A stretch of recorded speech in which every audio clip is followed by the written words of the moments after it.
I did a short, brief presentation of you in order to concentrate and to utilize time that we have in disposal. We have around 40 minutes for discussion. And I would like to start with Mr. Jagxhiu from very general level to trying to be as specific as possible. My general question goes in the direction of how the current government sees the digital transformation of public sector. I would quote Prime Minister Kutia yesterday said that digitalization is one of the key objectives in our government program. The new digital agenda will be one of the flagships of our new development strategy. This is a very well said statement, but we are eager to know more, so can you please shed some more light into the vision of the government on digital transformation of the public sector? Thank you, Burim. Can we hear? Is it working? Hello? Okay, much better. So thank you, Burim, for having me in this panel. I'm very happy to speak about the digital transformation process within the government.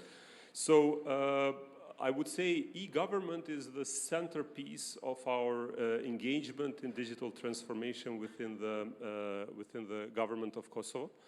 And there, our aim is to use electronic services and the e-government to increase transparency and accountability of our government, and at the end of the day, to improve the services for our citizens and for our businesses.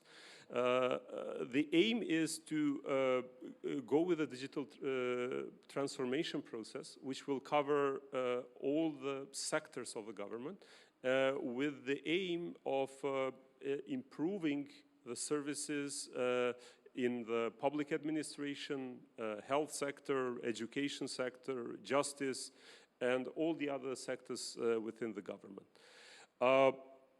The digital transformation process and the e-government are closely related with the public administration reform.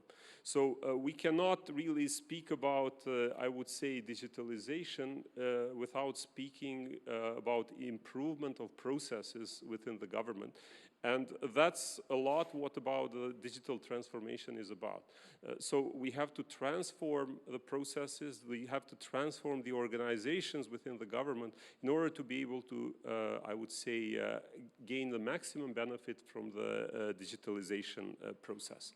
So in that aspect, we are defining, I would say, the key principles of how we want to have our e-government function. Some of those key principles are the once-only principle. So the idea is once the citizen provides a certain information to the government should never ask for the same information again, because the government already has that information. Again, it's easy to say, but in the background, there are things that need to happen in order to be able to adhere to that principle. Another important principle is, for example, personalization. So the idea is that we don't provide, one-size-fits-all services and impose the same service to everybody, but to allow the users of the systems to provide their preferences and, in a way, personalize their experience, what kind of service they want to get from the government. Another important principle has to do with proactive services. Again, this is a bit more advanced because we have to go step by step, but the idea is today when we imagine a good service, we think about doing something in the minimum number of clicks. So we apply for something and we get a service as efficiently as possible. But the idea is that there are services that actually citizens should not apply at all for. So if they fulfill certain criteria, they should be able to get the service proactively. So the system should be able to, in a way, provide the service without the need somebody to go through some application process. Another important principle is digital by default. So we need to design the processes within our institutions so that we keep in mind that our initial and final aim is to have digital services. So they have to be prepared in such a way that digital is the default. And the most important one, I think, is the user centricity, because it, I would say, encompasses and I would say summarizes all of these which I already mentioned. So at the end of the day, the idea is to design the processes and the services in the way to be seen efficient and effective from the user's perspective, from the citizen's perspective. Because right now, the way things are, and those are not only, I would say, in our government, but many other governments have faced the same issue, because the government, the starting points how the government sees services is from, you know, the structures inside the government. So you have the ministries, you have the agencies, each of them are some kind of a silo, they have their own services, but that's not the way the users, the citizens would like to see services. They would like to see it from the perspective of life events. So if, for example, a child is born, that's a life event for the citizen. If a citizen changes an address, that's a life event. If he or she opens a business, that's a life event. So all the services should have a starting point, the life event that the citizen or business is going through. So based on those principles, we need to build our systems, e-government systems, registries. Of course, we have quite a few of registries. We don't have to start from scratch, but we need to make sure that we have some principles about the systems which will be part of the e-government structure. So one of the important principles is the interoperability one, and it has to do with the previous thing which I mentioned, which has to do with once only principle, meaning that if the systems communicate between each other, then we will be able to attain a once only goal, because once the government gets a certain information, then regardless of what kind of other service is needed by the citizen, because he has already provided a certain information, the government system should be aware of that information. Another important thing which we are trying to push is having a single portal for the services of citizens and businesses. What I found when I started my work in the government a few months ago is that there is tendency for various institutions to create their own portals of services. Again, it's not bad that institutions want to provide services, but the idea is we are pushing a one government approach, that at the end of the day the citizens should see us as one government. So that's why we're trying to concentrate all the services within the EcoSova portal. Another thing which I would like to mention is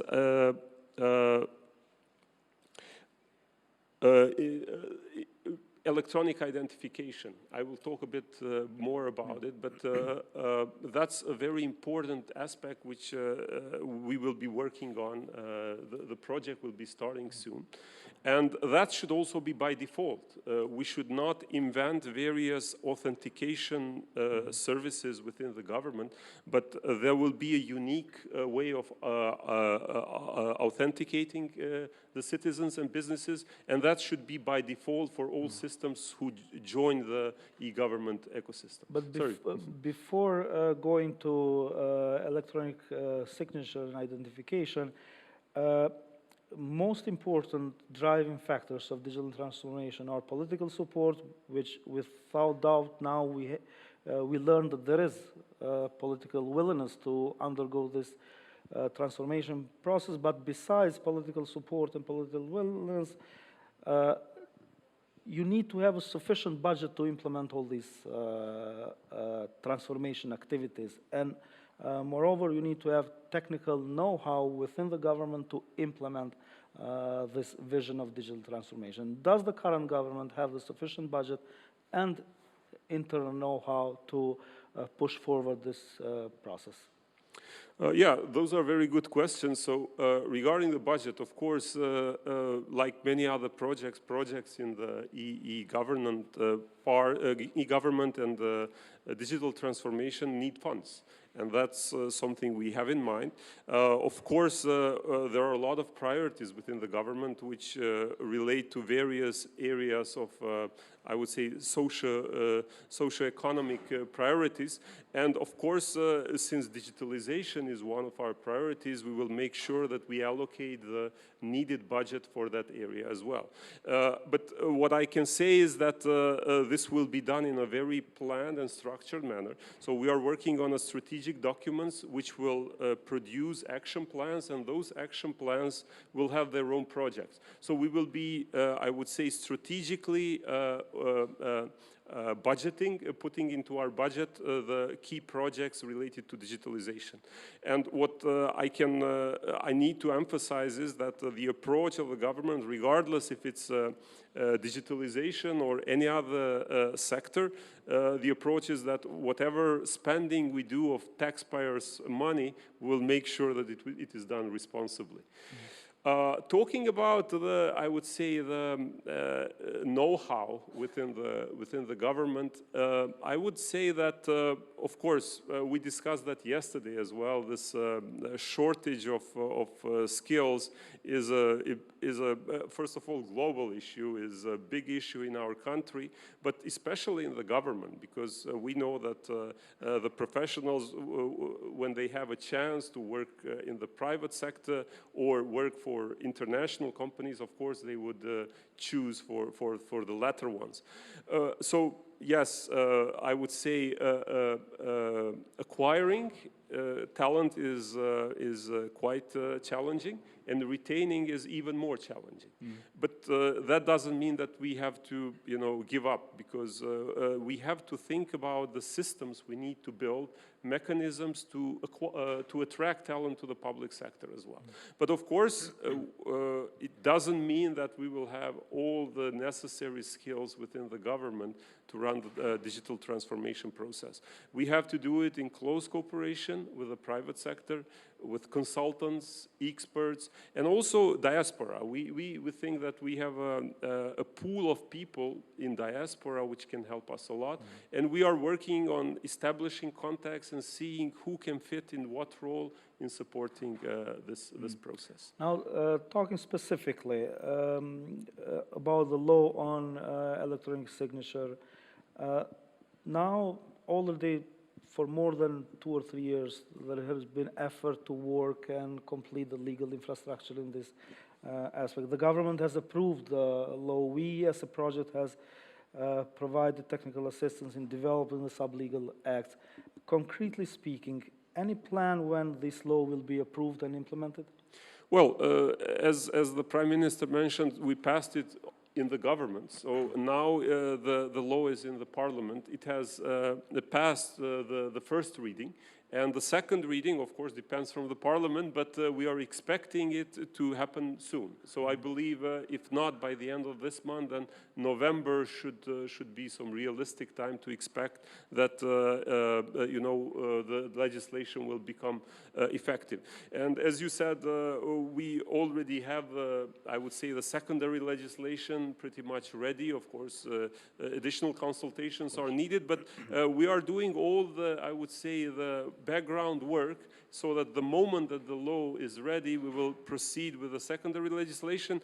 And the good thing is that apart from the legislative part, we already have the project ready. So we have commitment, we have support from the EU through IPA funds to fund the project. Everything is prepared, all the, I would say, analysis have been made, and everything has been prepared, and I believe very soon the EU will proceed with the procurement process. And of course, it's a complex project. We are not expecting that the implementation will be fast.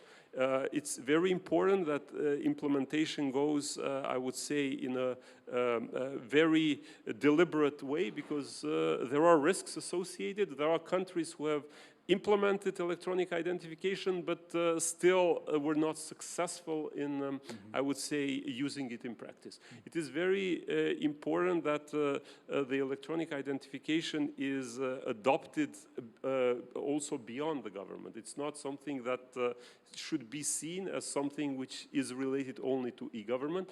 I think the financial, the banking sector has big interest in it, also the telecom providers, but it is open actually for the whole private sector because it can be utilized for provision of services by everybody. And we as a country will have a tool, we have a mechanism to identify our citizens and businesses. And beyond authentication, there is this very important part which has to do with digital signature.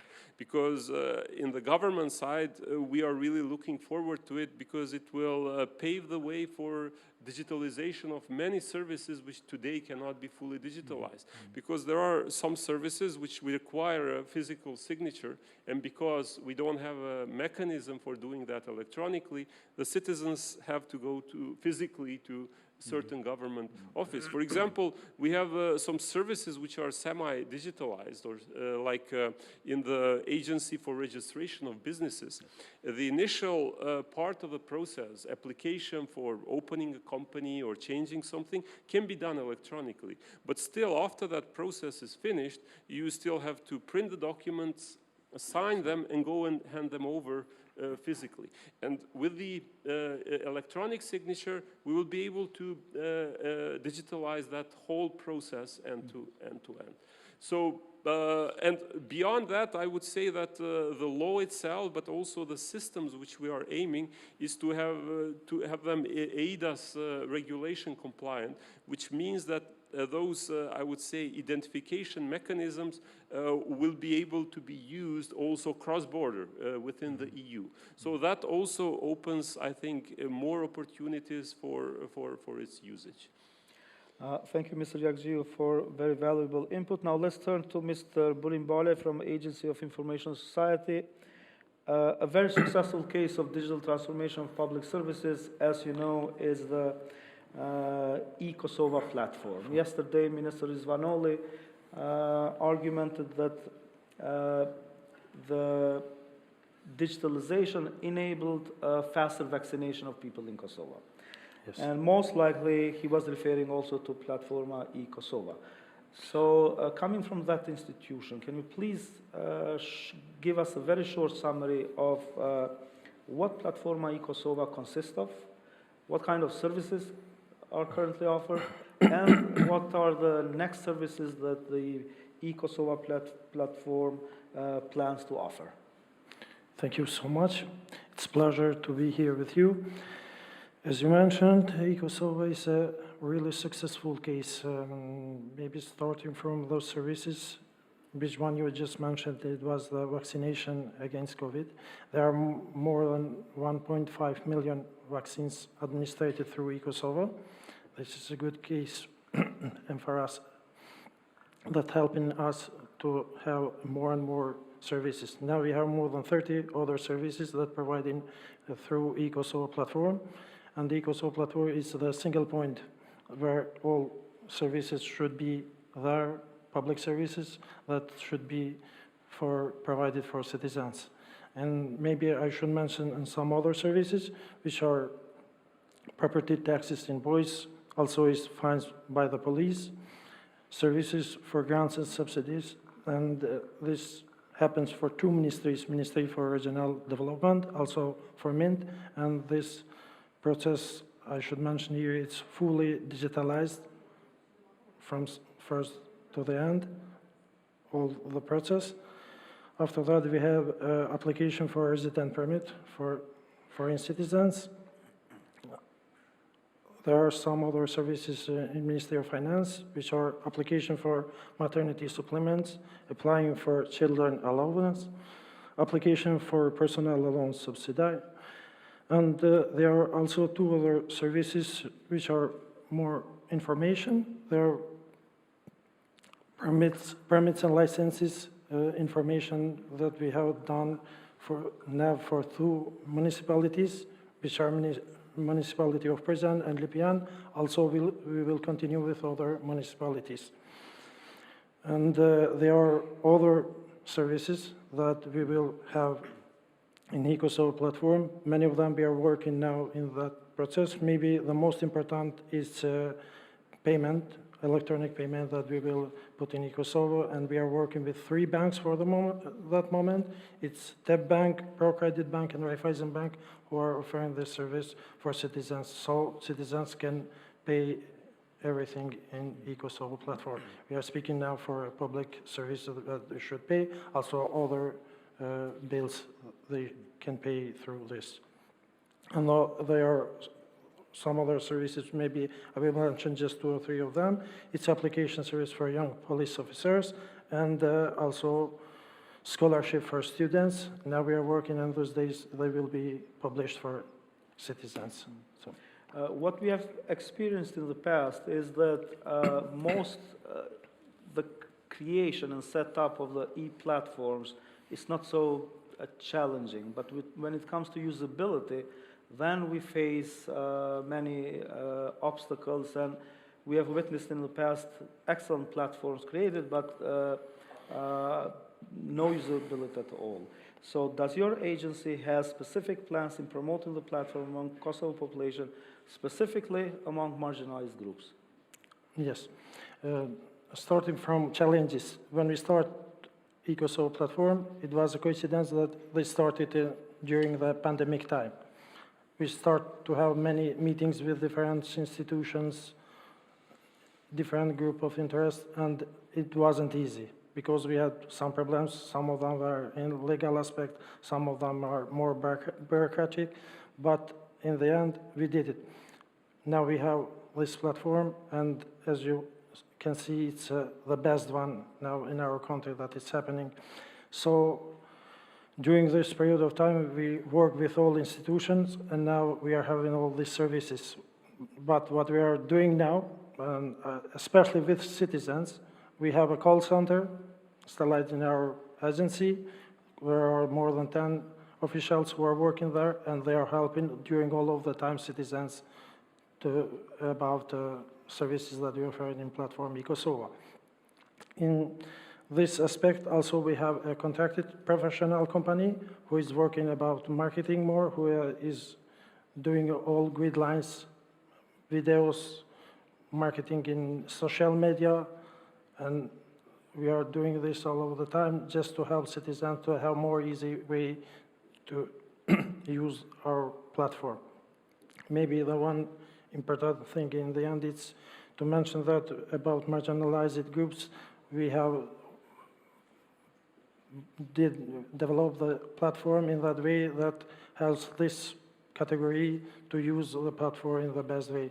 Also, as I mentioned, the call center, our officials are working during all of the time, answering calls and helping citizens to have the best way to have the services for them.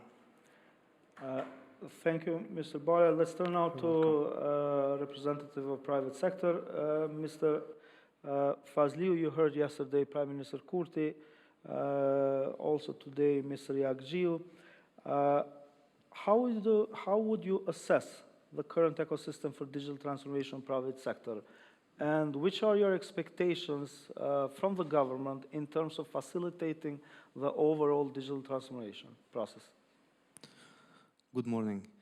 Thank you for the invitation. Yes, I think that a starting point for doing something is a mindset. And I do believe that listening yesterday to the Prime Minister and today to the, I'm calling CTO of the government, Mr. Lulezon, I believe it's a good starting point in order to first knowing what was the future and knowing what needs to be done. Until now, we didn't have, let's say, a role in the government like we do have now, which is pretty important, because we, prime ministers or the politicians, they do not maybe, or they didn't understand the potential of digital transformation or digital services in the past, because I do believe that we could move forward pretty fast. and the entire, let's say, ecosystem built up in Kosovo for the ICT sector has been built through private companies, through STIC, and other, let's say, donors that helped us grow.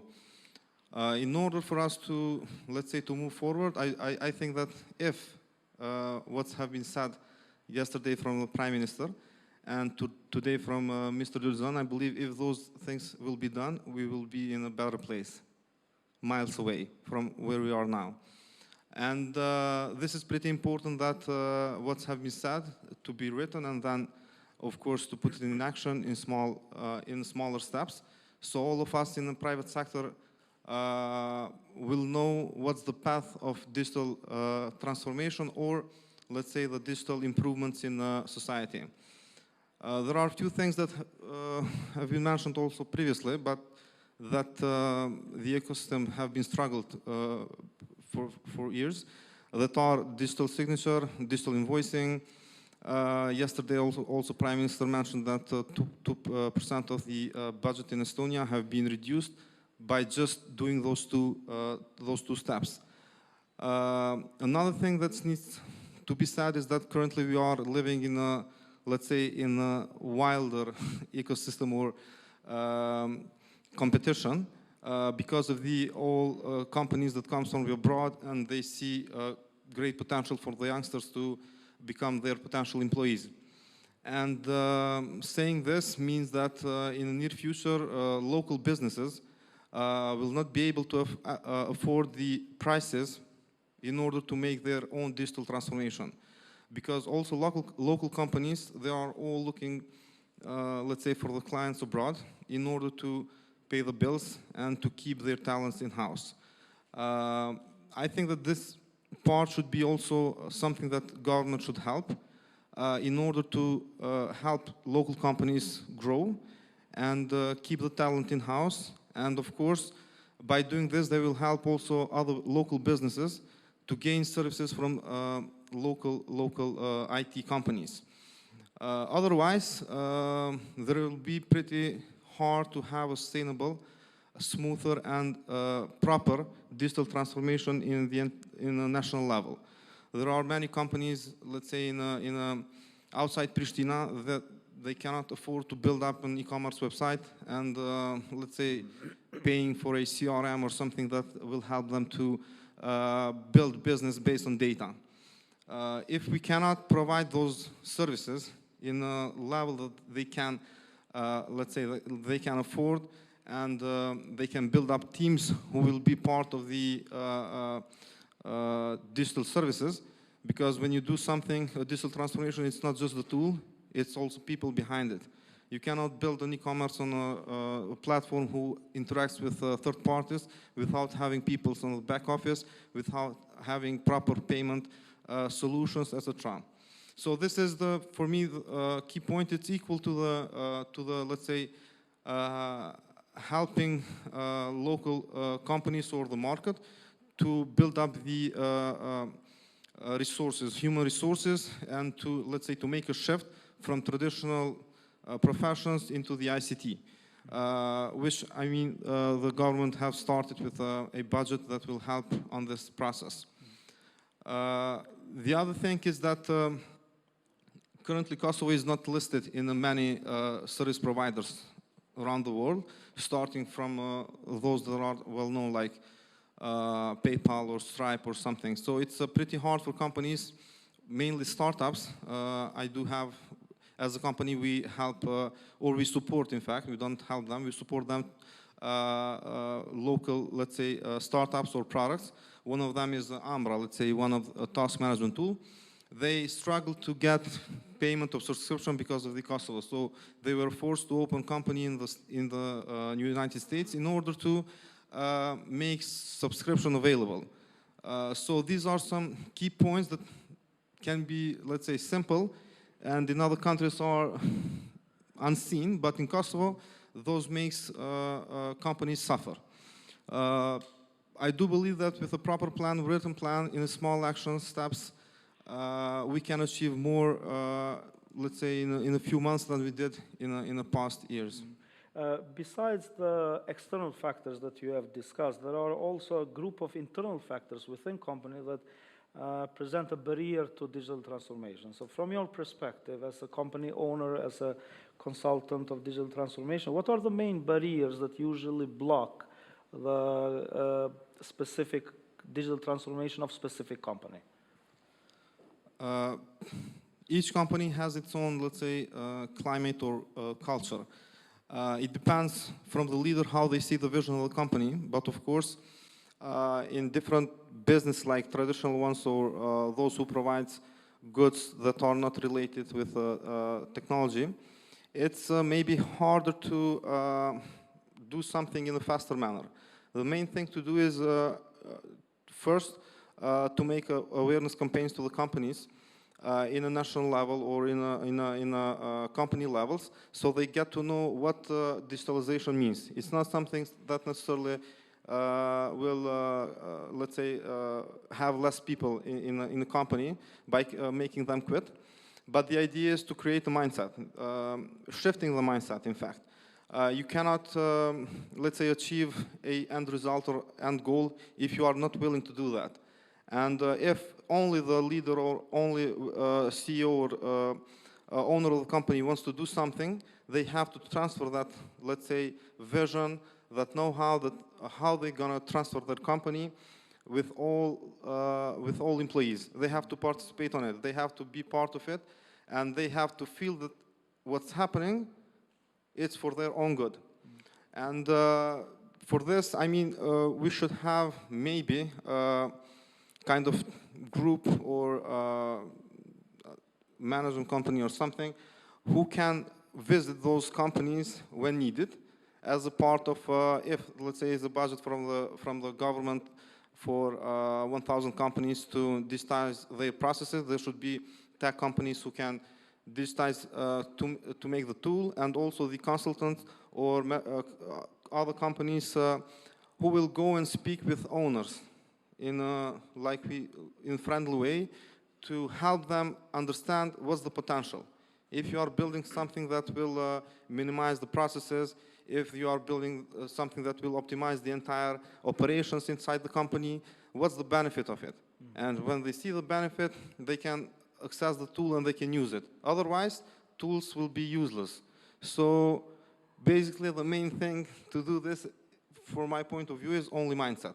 And of course, in some companies might be a lack of let's say, the ages of the employees. If they are, let's say, above 60 or 50 or whatever, they might be, it might be harder for them to engage in tools. But if they have a group of people who are youngsters, who can also share and train the others in the company, it will be easier to do the transformation. Now going to Zana and picking up on what you said about mindset and cultural shift. The digital transformation in itself is disruptive and requires significant cultural shift. According to your experience, what is in-company culture needed for digital transformation? Good morning, everyone. Thank you for the invitation. As Arianit mentioned, especially in non-ICT companies, company culture, it has to be innovation. And it's a bit of a problem in non-ICT sector because they are prone not to digitalize, especially older owners or older managers. But still, it should start from the leader. So the leadership should be implementing, or the leadership should put the company to go with the digitalization. We've seen as a company, as an ICT company, we have a product, and we've seen from the pandemic that it was a necessity even for non-ICT businesses to digitalize.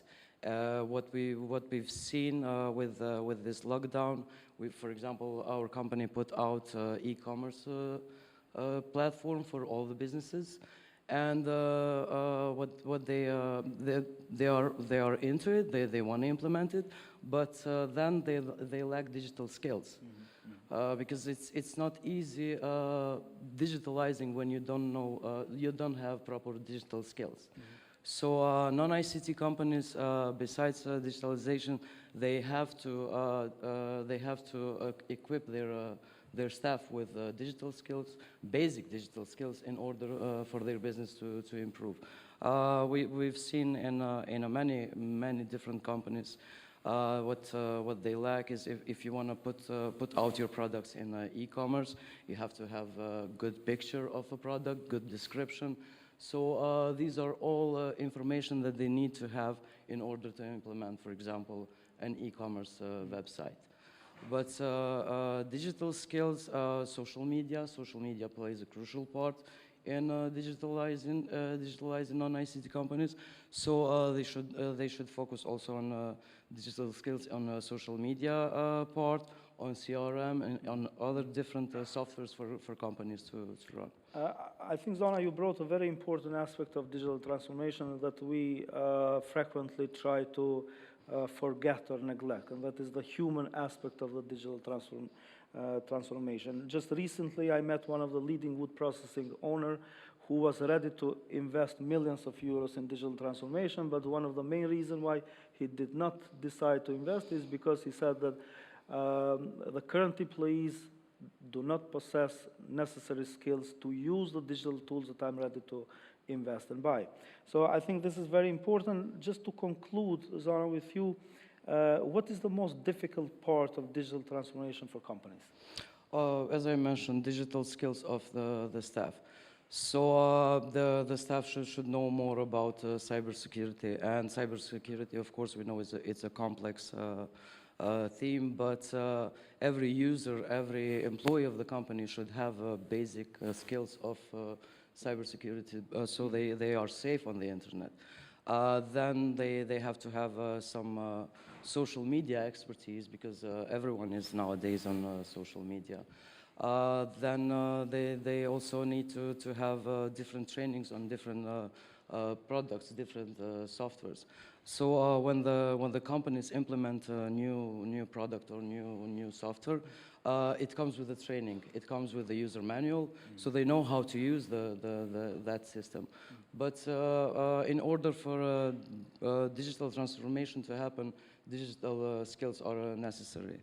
But is one proposal for government in this case, because they have agency for employment, and they have VTCs, vocational training centers, throughout Kosovo. There should be a partnership, public-private partnership, especially on these digital skills trainings within agency, within employment agency. This would be easier also for other businesses, for non-ICT businesses I'm talking about.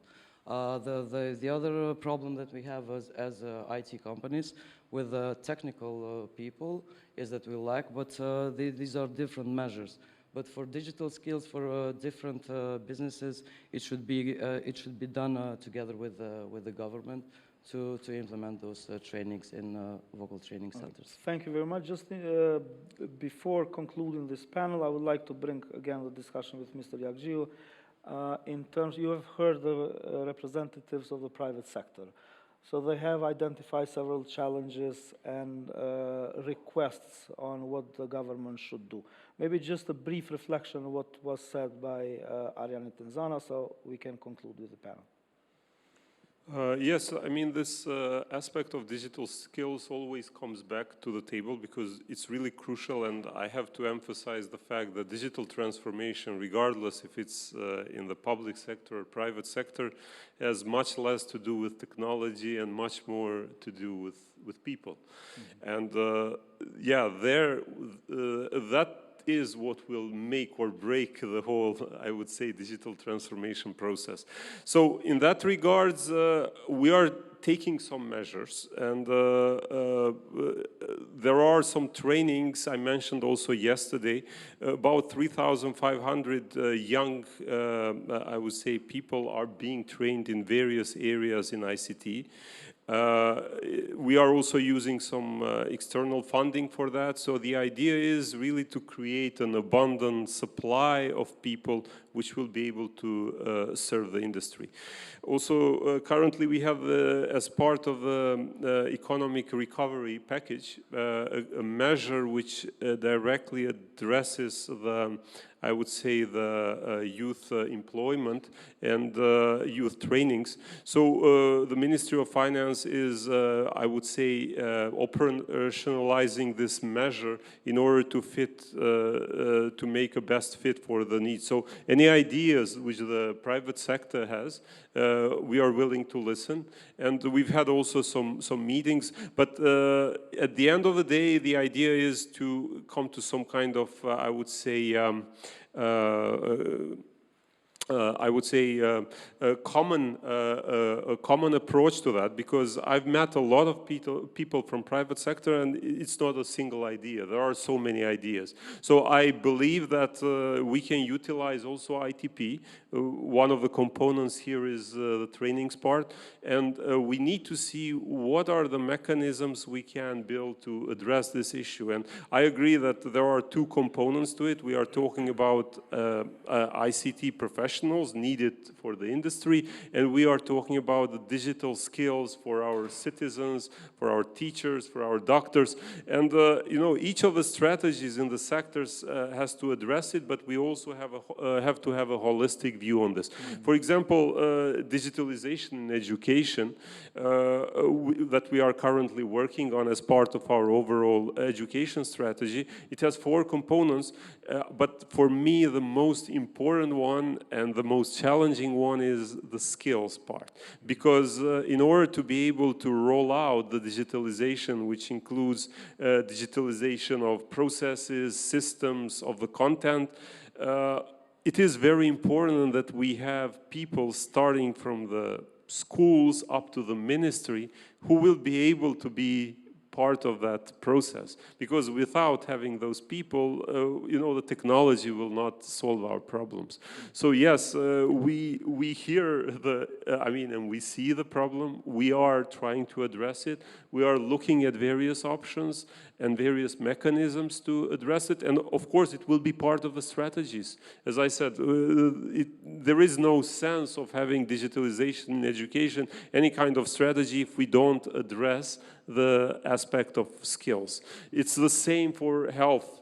If we are looking at digitalization in health, we need to have skills of the people involved within the whole structure. There are other things which were raised, I think, regarding various, I would say, things which have to do with our development as a country, but we are still not present as a country in various platforms. Again, we are aware of that problem, we are trying to address it, and we would welcome cooperation with the private sector, with civil society, because everybody can contribute. For us, we are trying to look at the top-level domain, which is a very important thing, not only for the, I mean, usage and, you know, the systems and the portals and all that, but also for the cybersecurity part. And we are looking at the ways, because there are, I would say, a couple of paths. Those are quite challenging, because whatever path we take, at the end of the day, it requires membership in UN, which we currently don't have. So, but we are trying to see if there is some path which we can use and to overcome this, I would say, obstacle we have. Thank you very much. We have utilized extra 8 minutes, but I guess since we have Mr. Jagxhiu here, and we are all eager to find out more about the governmental plan, so please forgive us for extra 8 minutes. Let me summarize with what is my impression from this discussion, that there are challenges, barriers to digital transformation, but apparently the government has approached the digitalization in a very ambitious way, has defined principles of digital transformation, and will look forward to action plans and implementations. Thank you for your contribution. Thank you for your attention.